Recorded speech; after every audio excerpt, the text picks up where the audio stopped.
বঞ্চিত উত্তরবঙ্গ, অবহেলিত উত্তরবঙ্গ, বঞ্চিত কুচবিহার। কার্যত এই স্লোগান নিয়ে 2011-র আগে কুচবিহারে পদার্পণ করেছিলেন আজকের যিনি মুখ্যমন্ত্রী মমতা বন্দ্যোপাধ্যায়, তখন বিরোধী অবস্থান থেকে। তৃতীয়বারের জন্য মানুষ তাকে মুখ্যমন্ত্রী হিসেবে নির্বাচিত করেছে। এই প্রাচীন ঐতিহ্যশালী শহর, যা হেরিটেজ সিটির মর্যাদা পেয়েছে, আজকে তার গণতান্ত্রিক ব্যবস্থার সবচেয়ে বড় নিদর্শন হল এই শহরের আমাদের যিনি বিধায়ক, আজকে তাকে সেই কমিটিতে রাখা হয়নি। জেলা শাসকের মধ্যে দিয়ে এবং যারা কমিটির অন্যান্য সদস্য আছেন, তারা কেন্দ্রীয় সরকারের বিপুল অর্থ কিভাবে খরচা করছেন তার শ্বেতপত্র কিন্তু মানুষের সামনে নেই। কুচবিহারের মানুষ কি পেয়েছেন কি পাননি সে হিসাব নিকাশ তো হবে, কিন্তু মনে রাখতে হবে এই নির্বাচনটা কার্যত মুখ্যমন্ত্রী পশ্চিমবঙ্গ কেন্দ্রিক নির্বাচন বানিয়ে ফেলেছেন।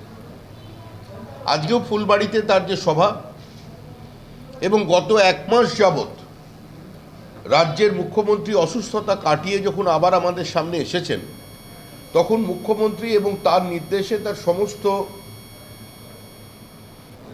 রাজনৈতিক সহকর্মী, তার ক্যাবিনেট মন্ত্রী, তার দলের উত্তরাধিকারী, প্রত্যেকের বক্তব্যের মধ্যেই একটা জিনিস পরিষ্কার, যেন আমরা একটা বিধানসভা কিংবা জেলা পরিষদের নির্বাচন লড়ছি, ভারতের সরকার গঠনের নির্বাচন নয়। তৃণমূল কংগ্রেস কার্যত কুচবিহার জেলার মাটিতে দাঁড়িয়ে বারবার বলেছে যে নরেন্দ্র মোদীর বিরুদ্ধে একমাত্র অ্যাকসেপ্টেড ফেস এবং এস্টাবলিশড ফেস হচ্ছে মমতা বন্দ্যোপাধ্যায়। তিনি চ্যালেঞ্জ গ্রহণ করেছিলেন 2021 সালে, সেই চ্যালেঞ্জে তিনি জয়ী হয়েছেন এবং সারা ভারতবর্ষে কংগ্রেস নয়, মমতা বন্দ্যোপাধ্যায় হবে পরবর্তী প্রধানমন্ত্রী।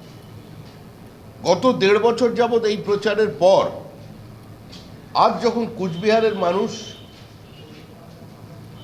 আর মাত্র কয়েকদিনের মধ্যেই নির্বাচনে নিজের ভোটাধিকার প্রয়োগ করবেন, তখন তারা দেখতে পাচ্ছেন যে সর্বভারতীয় তৃণমূল কংগ্রেস এখন কার্যত হতাশা এবং আতঙ্ক থেকে তারা দেশ ছেড়ে একদম সম্পূর্ণ রাজ্যের গলির মধ্যে ঢুকে পড়েছে।